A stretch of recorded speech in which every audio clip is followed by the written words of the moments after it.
Here we have a size 2 digital sensor shown alongside the skull of a German Shepherd, a very large specimen here, a 26 centimeter shepherd skull.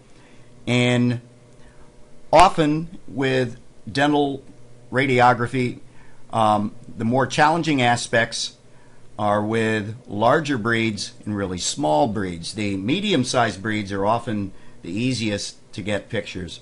So we're going to look on this very large skull at how we would get radiographs on the various teeth. So starting off on the mandible, we're going to go to the area of the mandible which is where you can see the sensor is placed all the way back and as far down as we can get in order to hopefully get the apexes here of these teeth. Now, the challenge to this particular technique is not to do with any geometry or angles because everything is fairly parallel in this area. The challenge here is to keep the sensor down. On a live animal, you have an elastic tissue down in the bottom of the mandible or jaw that wants to make that sensor rise upward and away from getting the apexes. So the trick here is to wedge something that is firm enough to hold the sensor down but not so hard as to hurt the animal. So basically want to wedge something in here in order to hold that sensor down. Now again, because we're on the cheek teeth, we put the camera around to the front in order to see what angles may be in use here. And we can see that the teeth are about that angle and the sensor is practically parallel, so the end of our cone, everything here is pretty close to parallel.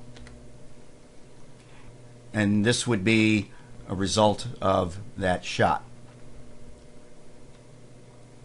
As we move the sensor forward, however, we start to get a divergence between the angle of the sensor and the angle of the teeth. So now we have the sensor approximately like this, whereas the teeth are about like that. So our angle halfway between would be roughly like that.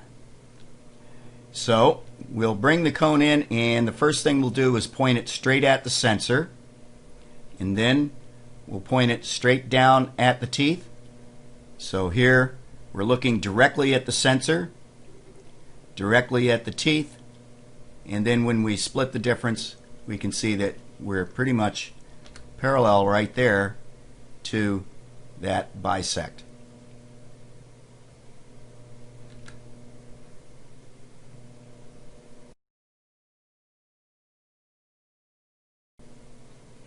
Moving to the upper arcade, we are going to go for the upper fourth carnasial and molar 1, and if we're lucky we might even get molar 2 all in the same shot. This is very large.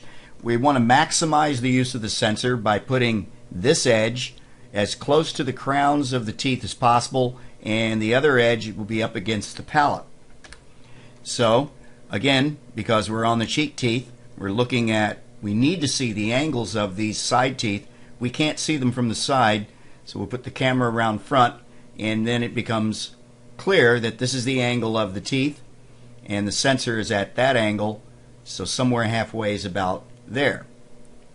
So again, same thing, we point straight at the teeth and then we point straight down at the sensor. So we're looking at the teeth, straight at the sensor, and we split the difference, and we're pretty close to parallel to that line.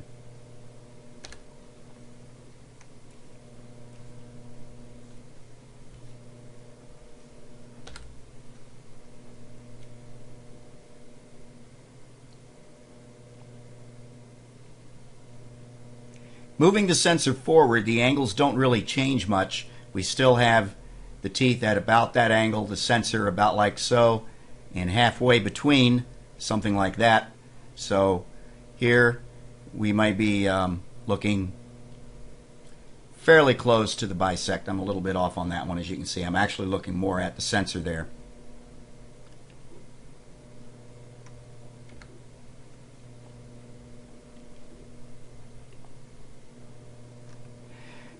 Now I have a toothpick holding this mouth open so we can look at one of the largest, if not the largest, tooth in the mouth, which is the upper maxillary canines. Here would be the apex of the canine. Here would be the crown. The theoretical angle of this tooth is a straight line between the apex and crown, which would be that. However, this part of the tooth is closer to vertical and this part is closer to horizontal. And for me, this is the main region of interest up here near the apex that we want to capture. So I would suggest bringing the x-ray straight down vertical as viewed from the side. So vertical to the muzzle as viewed from the side. Now when we put the sensor in place, in an ideal world, the sensor, with us being in sternal recumbency here, the sensor would normally in an ideal world be horizontal.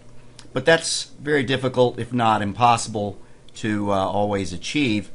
So we're at a bit of an angle off of horizontal like that. So here we have the apex of that canine, and if we were to come down vertical as viewed from the front as well, we might get that apex superimposed on some of these premolars here. So they may be on the apex of that canine. So in order to separate and make sure that the premolars are not superimposed on the apex of the canine, we're going to bring the tube in at about 1 o'clock as viewed from the front. And what this should accomplish is that the x-rays hitting the apex here should cast the image across to the far side of the sensor, and the x-rays coming through the premolars here are going to record them on the other side of the sensor.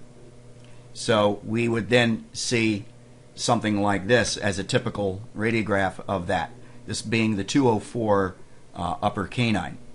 Cool thing about this is all we have to do to get the 104 is move the sensor over to here and come in with our x-ray at about 11 o'clock. And we would get the same thing on the 104. So this works fairly well for that.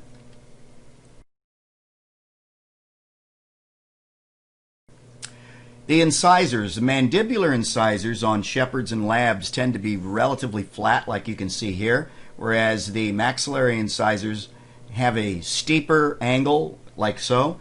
Just seems to be the case with boxers and pit bulls that their mandibular incisors are much closer to the same angle as the upper incisors, but not so the case on shepherds and labs and so forth. So here we have the sensor at about that angle, the front teeth at about that angle. So again, if we come in and we point the x-ray first straight at the teeth and then straight down at the sensor, we look at the teeth, we look straight at the sensor and split the difference. There we have it, pretty much parallel to the bisecting angle. Notice here we have a root fragment for what I believe should be the 203 incisor.